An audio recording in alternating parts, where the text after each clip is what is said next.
Baiklah, Assalamualaikum warahmatullahi wabarakatuh. Perkenalkan, nama saya Lil Manijas dengan NIM C0E021013 dari R001 Keuangan Daerah FEB Universitas Jambi.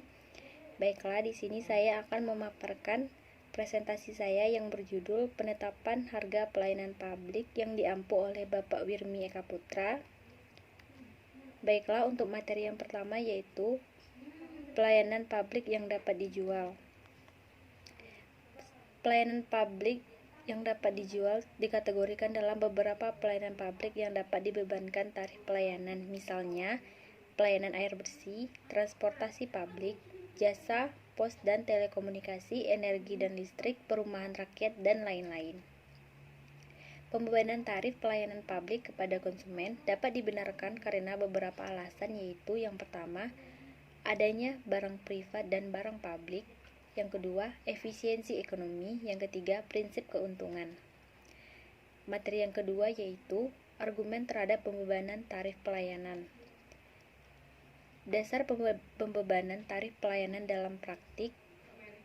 Pembebanan langsung atau direct charging biasanya ditentukan karena alasan-alasan sebagai berikut. Yang pertama, suatu jasa baik merupakan barang publik maupun barang privat. Yang kedua, suatu pelayanan mungkin membutuhkan sumber daya yang mahal atau langka sehingga konsumsi harus didisiplinkan. Yang ketiga, terdapat variasi dalam konsumsi individual yang lebih berhubungan dengan pilihan daripada kebutuhan. Yang keempat, suatu jasa mungkin digunakan untuk operasi komersial yang menguntungkan dan untuk memenuhi kebutuhan domestik secara individual. Yang kelima, pembebanan dapat digunakan untuk memenuhi arah dan skala permintaan publik atas suatu jasa apabila jenis dan standar pelayanannya tidak ditentukan secara tegas.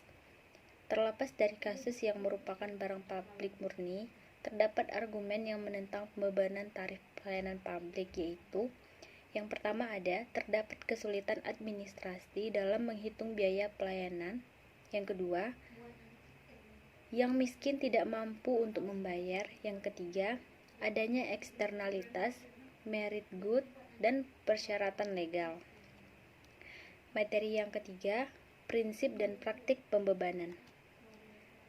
Sebagian barang dan jasa yang disediakan pemerintah lebih sesuai dibiayai dengan pembebanan tarif.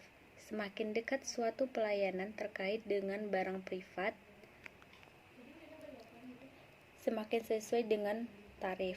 Namun, batasan identifikasi barang privat dan publik kadang sulit dan harus dilakukan dengan dasar perpelayanan. Kegagalan dalam menetapkan biaya pada situasi tersebut menyebabkan distori harga dan alokasi sumber daya yang keliru, sehingga mengurangi pilihan bagi konsumen. Dalam praktiknya, permasalahan administrasi dan pertimbangan sosial dalam politik memiliki prioritas yang lebih besar dibandingkan pertimbangan efisiensi ekonomi. Namun, perlu diwaspadai bahwa kesalahan dalam menetapkan tarif pelayanan publik merupakan penyebab utama defisit anggaran di banyak negara berkembang. Yang keempat, materi yang keempat yaitu kegunaan pembebanan dalam praktik. Praktik pembebanan pelayanan publik berbeda-beda untuk setiap negara, antara jasa yang disediakan langsung oleh pemerintah dan yang disediakan oleh perusahaan milik negara, serta antara pemerintah pusat dan daerah. Charging for service merupakan salah satu sumber penerimaan bagi pemerintah daerah tertentu. Pemerintah memperoleh penerimaan dari beberapa sumber, antara lain, yang pertama ada perpajakan, yang kedua, pembebanan langsung kepada masyarakat atau charging for service, yang ketiga, laba badan usaha milik negara atau badan usaha milik daerah, yang keempat, penjualan aset milik daerah, yang kelima, utang. Materi yang kelima yaitu penetapan harga pelayanan. Berapa harga yang harus dibebankan? Penetapan harga pelayanan publik dengan menggunakan marginal cost pricing setidaknya harus memperhitungkan yang pertama yaitu biaya operasi variabel atau variable operation cost. Yang kedua, semi-variable overhead cost seperti biaya model atas aktiva yang digunakan untuk memberikan pelayanan. Yang ketiga, biaya penggantian aset modal yang digunakan dalam penyediaan pelayanan. Dan yang keempat, biaya penambahan aset modal yang digunakan untuk memenuhi tambahan permintaan. Baiklah, materi yang keenam yaitu permasalahan marginal cost pricing. Penggunaan marginal cost pricing memiliki beberapa permasalahan antara lain. Yang A, sulit memperagakan secara tepat marginal cost untuk jasa tertentu. Yang B, apakah harga yang seharusnya didasarkan pada biaya marginal jangka pendek atau biaya marginal jangka panjang? Yang C, marginal cost pricing bukan berarti full cost recovery. Yang D, konsep kewajaran digunakan untuk menunjukkan yang pertama ada hanya mereka yang menerima manfaat yang membayar. Yang kedua, semua konsumen membayar sama tanpa memandang perbedaan biaya dalam penyediaan. Yang E, eksternalitas konsumsi. Yang F, pertimbangan ekuitas mensyaratkan yang lebih kaya membayar lebih. Materi yang ketujuh atau materi yang terakhir yaitu ada kompleksitas strategi harga. Yang pertama ada two-part tariffs.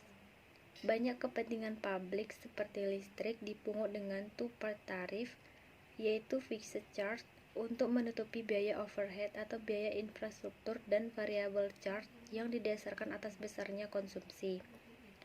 Yang kedua atau B, peak load tarif. Pelayanan publik dipungut berdasarkan tarif tertinggi. Permasalahannya adalah beban tertinggi membutuhkan tambahan kapasitas yang disediakan.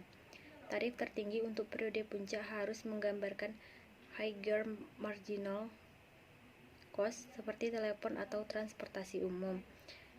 Yang C, diskriminasi harga. Hal ini salah satu cara untuk mengakomodasikan pertimbangan keadilan atau equality melalui kebijakan penetapan harga.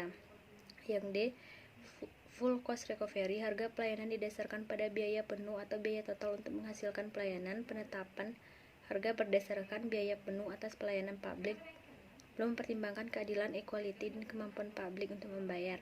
Yang E, harga di atas marginal cost. Dalam beberapa kasus sengaja ditetapkan harga di atas marginal cost seperti tarif parkir mobil, adanya beberapa biaya perizinan atau lisensi fee.